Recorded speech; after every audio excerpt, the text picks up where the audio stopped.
Hello বন্ধুরা, তোমরা সবাই কেমন আছো? আশা করছি ভীষণ ভালো আছো। আমি ভীষণ ভালো আছি। আজকে রাজমা রান্না করব, তো রাজমাকে সেদ্ধ করে নিয়েছি। আর এদিকে দেখো পেঁয়াজ কুচি করে নিয়েছি, রসুন কুচিয়ে নিয়েছি।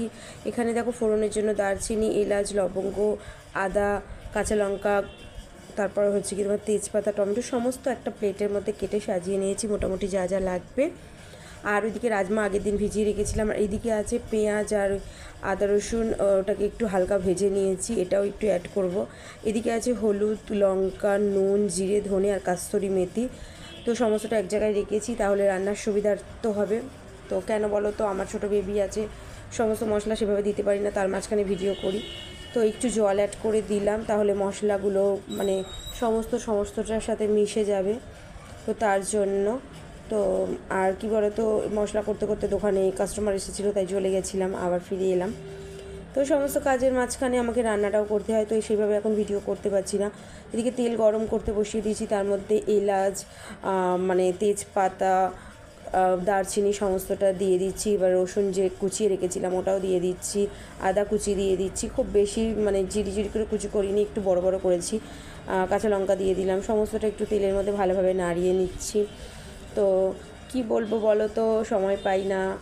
তারপর পেঁয়াজ দিয়ে দিলাম, তাই তোমাদের সাথে সেইভাবে গল্প করতেও পারি না। আগে তো প্রায় ব্লগ দিতাম, ভিডিও দিতাম, সব সময় তোমাদের সাথে কথা বলতাম।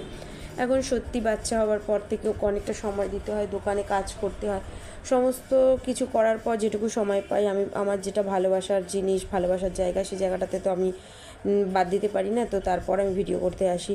তো অনেক দিন পর পর একটা করে ভিডিও আপলোড করি। আর দেখো এদিকে পেঁয়াজ আর রসুন যেটা আলাদা আগে একটু ভেজে রেখেছিলাম সেটাও দিয়ে দিলাম, কারণ ওটা ভেজে রেখেছিলাম, ওটা দিয়ে দিচ্ছি এই কারণে, ওটা হচ্ছে আমি প্রথমে রান্নাটা করার আগে ভেজে ফেলেছিলাম, তাই আবার ওটা মিশিয়ে একসাথে অ্যাড করে দিলাম। তো ওটা কোনো ব্যাপার না, ওই জন্য ওটা ছিল।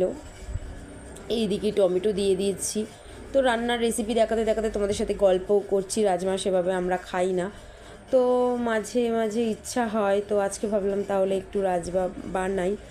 তো জানি না তোমরা কে কীভাবে বানাও, বাট আমি এইভাবেই বানাই।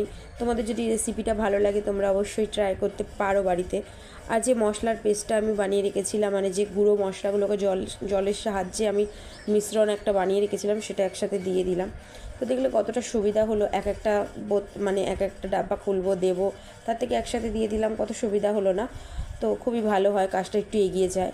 তো আবার ভালোভাবে একটু কষিয়ে নিতে হবে। তো ভালোভাবে মশলা না কষালে রান্না কখনোই ভালো হয় না, সেটা যে কোনো রান্নাই হতে পারে। তো যাই হোক, রাজমাটা অনেকটা মাংসর মতো করেই রান্না করতে হয়।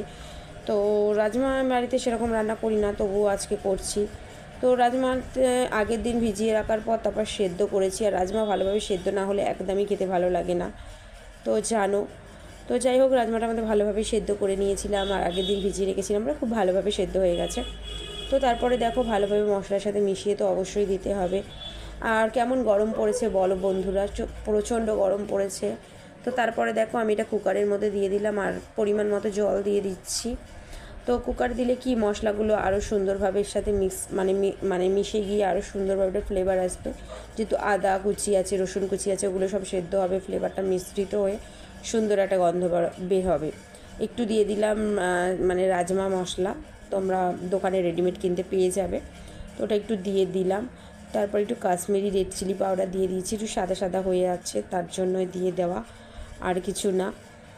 আর নুনটা তোমরা এই পর্যায়ে একটু চেখে নেবে, একটু চিনি অ্যাড করলাম, একটু হালকা মিষ্টি হবে, তোমরা না চাইলে স্কিপ করে যেতে পারো চিনিটা, বাট এটা অপশনাল, আমার ভালো লাগে তাই আমি একটু চিনি দিলাম।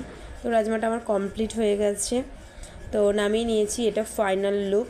তো এটা আর আমি আজকে তোমাদের ডেকোরেট করে দেখানোর সময় নেই আমার, আগে তোমাদের আমি প্রত্যেকটা রেসিপি খুব সুন্দর সাজিয়ে গুজিয়ে দেখাতাম। তো জাস্ট এরকম একটা লোক এসেছে। তো যে যে রাজমা ভালোবাসো খেতে অবশ্যই কমেন্ট করবে, আর আমার রেসিপিটা তোমাদের যদি ভালো লেগে থাকে তোমরা অবশ্যই আমার রেসিপিটা দেখবে। টাটা।